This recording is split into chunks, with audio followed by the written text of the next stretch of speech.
حضرت طفیل بن عمر الدوسی رضی اللہ عنہ زمانہ جاہلیت میں قبیلہ دوس کے اشراف اور سرداروں میں ایک ممتاز سردار تھے اور عرب کے چند گنے چنے بہادروں میں ان کا شمار ہوتا تھا۔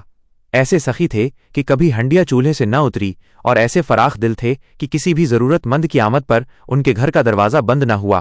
بھوکے کو کھانا کھلاتے، خوفزدہ کو تسلی دیتے اور پناہ چاہنے والے کو اپنے ہاں پناہ دیتے۔ اس کے ساتھ ساتھ وہ بلا کے ذہین فتین تھے۔ انہیں نہایت حساس دل ملا تھا۔ ان کا شعور بہت لطیف تھا، کلام کے تیور پہچانتے تھے اور ایسی بات کرتے جو جادو کا سا اثر رکھتی۔ جناب طفیل رضی اللہ عنہ نے تہامہ میں اپنا گھر بار چھوڑ کر مکہ معظمہ کا رخ کیا۔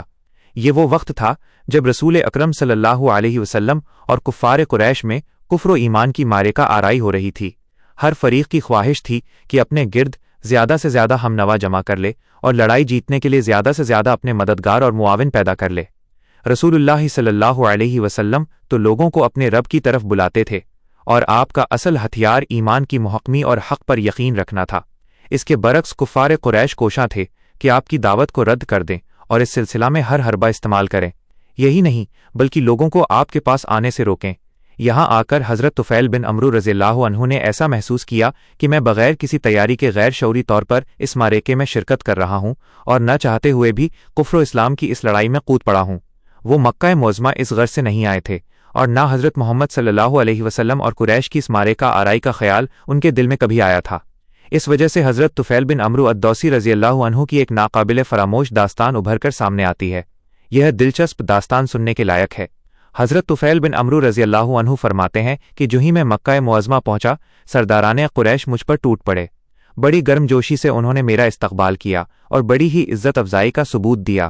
پھر تمام سردار اور مکہ کے معززین ایک جگہ جمع ہوئے، مجھے اپنے پاس بلا کر کہنے لگے، طفیل رضی اللہ عنہ آپ یہاں تشریف لائے ہیں۔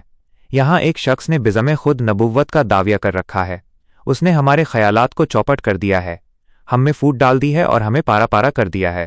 اندیشہ ہے کہ یہ مصیبت کہیں آپ کی قوم پر بھی نازل نہ ہو جائے۔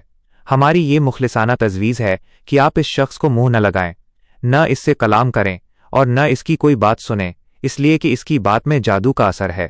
یہ باپ کو بیٹے سے، بھائی کو بھائی سے اور خاوند کو بیوی سے جدا کر دیتا ہے۔ حضرت طفیل رضی اللہ عنہ فرماتے ہیں، بخدا وہ مسلسل مجھے حضرت محمد صلی اللہ علیہ وسلم کی طرف منسوب عجیب و غریب داستانیں سناتے رہے اور مجھے ڈراتے رہے، یہاں تک کہ میں نے دل میں ٹھان لی کہ میں آپ کے قریب تک نہیں پھٹکوں گا، نہ آپ سے بات کروں گا اور نہ ہی آپ کی بات سنوں گا۔ صبح کے وقت میں جب طواف کعبہ اور بیت اللہ میں رکھے گئے بتوں سے برکت حاصل کرنے کے لیے گھر سے نکلا، جن کی ہم بہت تعظیم کیا کرتے تھے، تو ازراہ احتیاط میں نے اپنے کانوں میں روئی ٹھونس لی کہ مبادا میرے کانوں میں کوئی بات پڑ جائے۔ حضرت محمد صلی اللہ علیہ وسلم کعبہ کے پاس کھڑے نماز اور عبادت میں مشغول تھے۔ ان کی نماز اور عبادت کا انداز بالکل مختلف تھا۔ مجھے اس منظر نے گھائل کر دیا۔ آپ کا یہ طریق عبادت مجھے ایسا بھایا کہ رگ رگ میں مسرت کی ایک لہر دوڑ گئی۔ دل ہی دل میں محسوس کیا کہ غیر